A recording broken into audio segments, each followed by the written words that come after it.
Hello, everybody. It's Debbie Leno here. I'm the founder of Luma Life Wellness and Coaching, and the founder also of The Ageless Woman. Welcome to our interview today with Anne.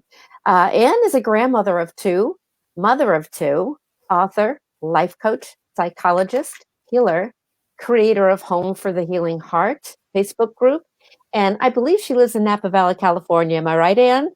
Yes, Lucky you. it's a place that I've lived longer than any time in my adult life, so I can guess I call it home now. It's a beautiful place. And her message is one of inspiration. It's about self-love being your superpower. And I'm so anxious to have a chat with her today so that she can share some of her wisdom and journey with us. And so welcome, and thank you for coming on. I appreciate this. Thank you. So we're going to talk about the journey of the healing heart, of healing the heart through the inner child. And so I just like to start by asking you, what's the most important lesson you've learned in your 77 years? By the way, you look amazing. Can't believe you're 77. So share that with us. What was your most important lesson?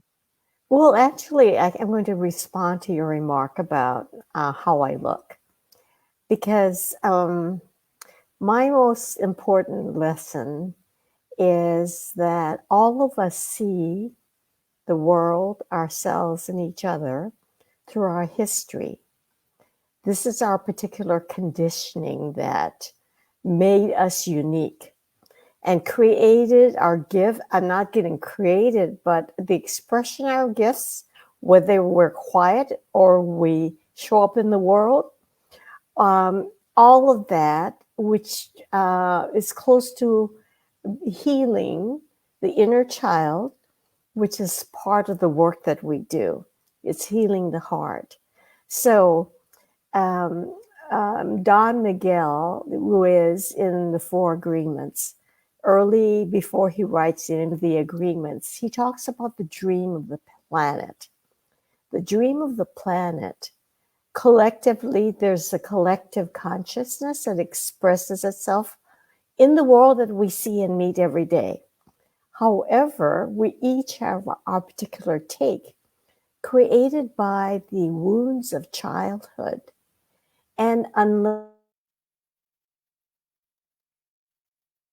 barriers around our hearts, we cannot truly be in touch with the kind of heart that expresses itself freely and deeply to bring our dreams and longings into the world.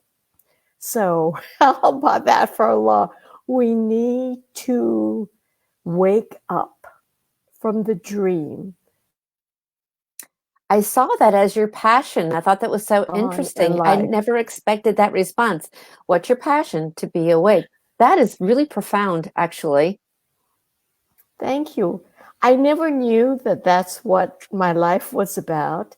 Um, I told you that when I was about 7, I was molested by a neighbor boy. And that night I can see myself hanging out the front door, looking up at the sky, excuse me, asking, "Where are you, God?" And I felt so lost. And in some ways, the truth is, Spirit God, Divine Mother, was always there. But because of the injuries, we began to block our heart and defend ourselves against the harms of the world. So we no longer hear, no longer see. And that's important for me to express, because part of what I teach these days is that divine love, spirit, source is always here, expressing itself in all the ways. A smile of a stranger, connecting with a baby, even in the supermarket, walking and seeing the flowers and getting this incredible greeting, walking out into the sun and feeling those sun's rays embrace you. That is all spirit. So the more we recognize that that is always there for us, even when the cloud cover, the trees, the air, it's always here, but we don't open our hearts and our eyes because we're lost in being busy, trying to be successful, trying to be responsible. Yeah, so that's simply it. It's always here. That is such a great message, Anne. And sometimes when we've had trauma in our lives, we forget that we think that God's not paying attention, or that why did that happen to me? God, if you're there, why did this happen? We don't know those answers at the time when those things happen to us, but it's only through the wisdom that you gain in your life, right? Yes, yes. That you understand. And this came to me in the last possibly 4 years of my life, because prior to that, I attended numerous trainings, got numerous certifications, read many, many, many books, love Eckhart Tolle, Deepak Chopra, Wayne Dyer, on and on and on.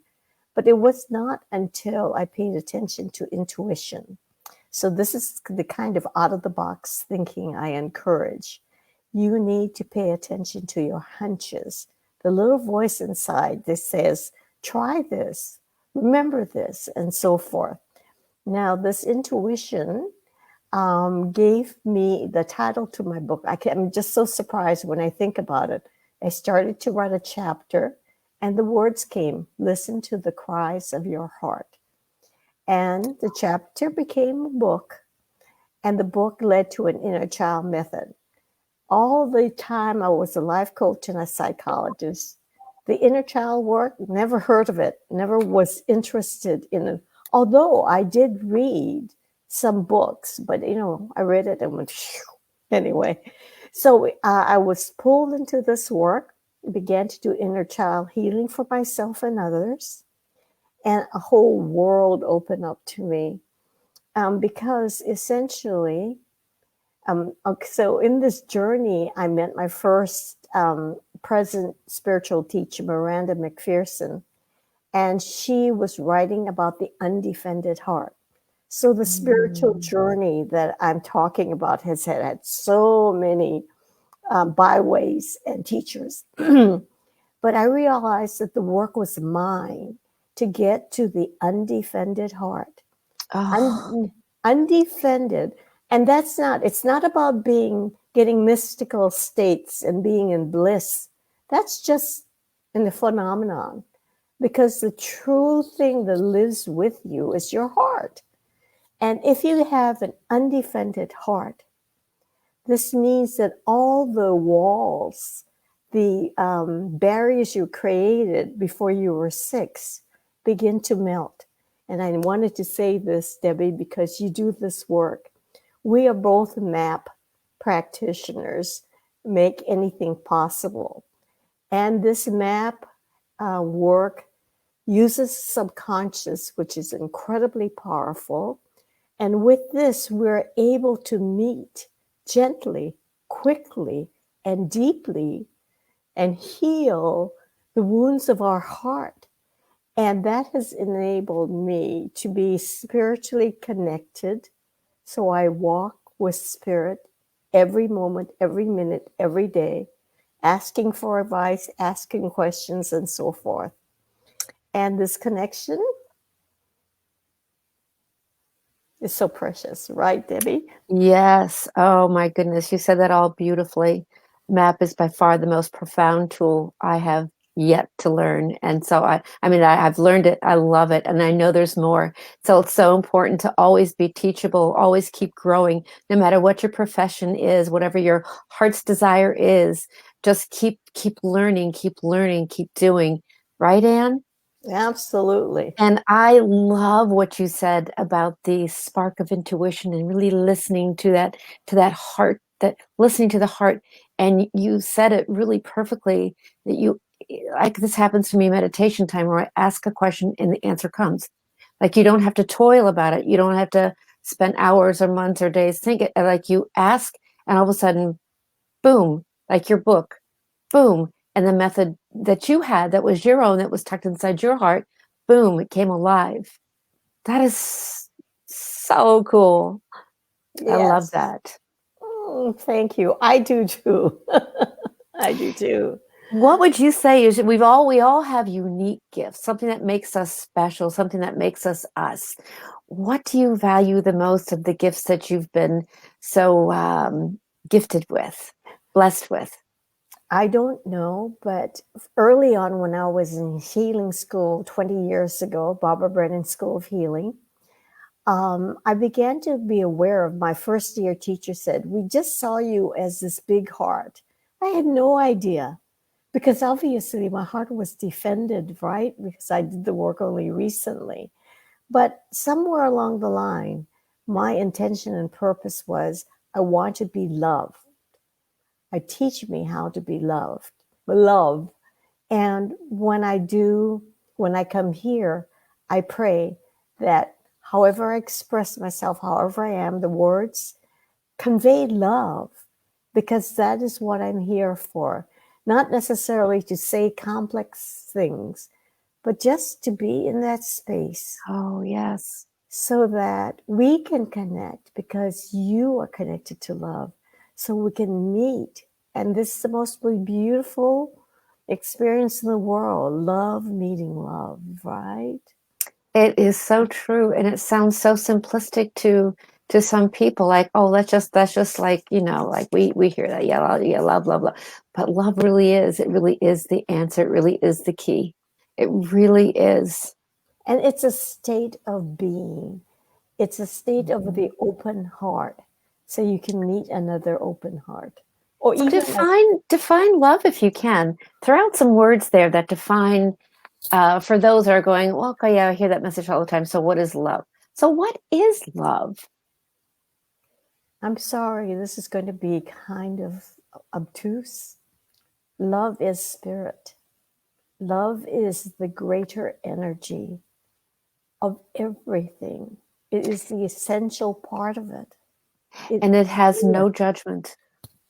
absolutely, because judgment is about ego and separation. The Yes. dream is a world of separation, of ego. And spirit is here to tell us we are all one. So even the most awful people in the world, they are us. It's hard to expect. I mentioned the Neil Donald Walsh book, The Little Soul and the Sun. The end of the book is when the little soul is about to incarnate to learn forgiveness. Okay, we haven't mentioned forgiveness. Forgiveness is huge, right? Oh, And yes. and one aspect of forgiveness is to really get the message that God gives the little soul. Something like, I've only sent angels. So everyone you see is an angel with a particular costume. And we believe the costume. We forget the soul is of an angel, every one of us. So that's one way of being able to forgive because you get the bigger picture. These are just costumes. And if we could really reach each other with the soul, with the heart, then you get it. We are all one.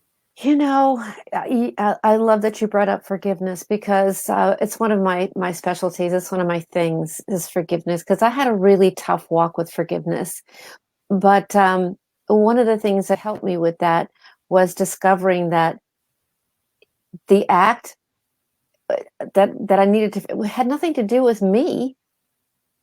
And I was able to form a unique compassion towards a person who had offended me because it Yeah, really had nothing to do with me, but all those years I thought it did. right. Everyone's living in their own dream and you happen to be in their way. You got you got you got Yeah, kicked that's true. and their world of pain creates their Yeah. presence, right? So Yes. and they pass on or try to pass on that pain to you. Yeah. Yeah, they don't even realize that they're doing it. Oh, Right. And that's how you forgive, because you realize, you take a step back, right? And see, Yeah, oh my God, my parents were living how they were raised and how they were hurt. And if yeah. just like they hurt me, but we are all the same. Yeah. Boy, oh boy, yes, it's profound, and it takes sometimes a lot of wisdom and years to really to walk that and understand it. And this is what's so valuable about people sharing their wisdom as they go through their years. I love that. So I don't look at it as advice. I look at it as wisdom.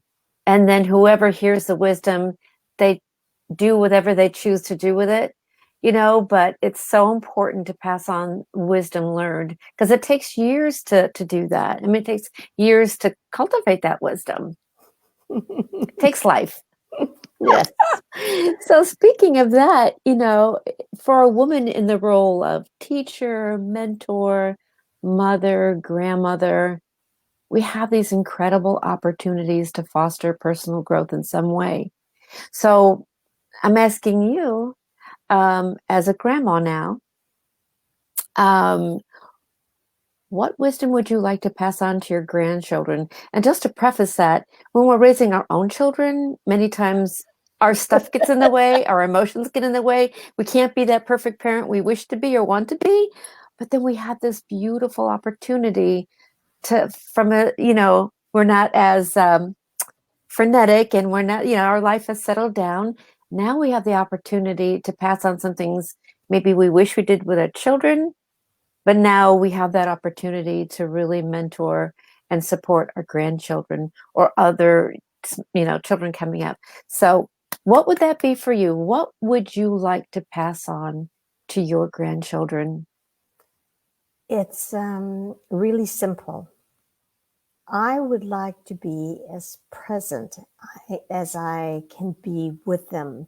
So it's not anything I teach, but how I am. So any opportunity that I can be with them, to be with them, curious, attentive, no judgment, no criticism, but accepting and being with them how they are in that particular moment. And that is very special for a grandma because moms are too overwhelmed to do that. So, grandmas or surrogate grandmas, I mean, if anyone out there has the opportunity to spend time with a child, that is such a gift to Anne. It is a gift to be able to listen, to really be able to listen to that child, be there. Yeah, yep. Yeah, that's it. That's a beautiful, beautiful. Hey, Because do we have that's to worry about time and getting kicked out or anything? No, we're good. I mean, we're 18 minutes in, but I think Yeah. this is probably a good time to. I always hate to end these interviews, but I have to also pay attention to the attention span of our viewers, keep it interesting and keep it going. So, Right. I think we had some great dialogue. I mean, I know I could continue talking to you for a long time about a Yeah. lot of these things, but I do want to share your information, or if you would post a link to your information. Hey, anybody out there, if anyone has resonated with anything that Anne has brought up today or talked about, you would like to connect more with her, she will provide a link to how to get to know her or how to contact her. Would you do Right. that for us, Anne? Yes, really quickly, as my main name is being displayed, I have my website, PhD.com. So that would be a very simple way of connecting. And for anyone who feels that they have a connection with me and something that I've said, very happy to spend time with you and see whether we can journey together. Excellent. Thank you so much. Anne is one of our members, by the way. So you'll see her from time to time contributing to the group. And yeah, thank you for being here today. Oh, it So was happy to have you fun. on. Thank you, Debbie. You're welcome. You're welcome. I look forward to doing more things with you. Absolutely. Take care and have a wonderful day. I will. Namaste. Oh, namaste. Bye for now. Bye.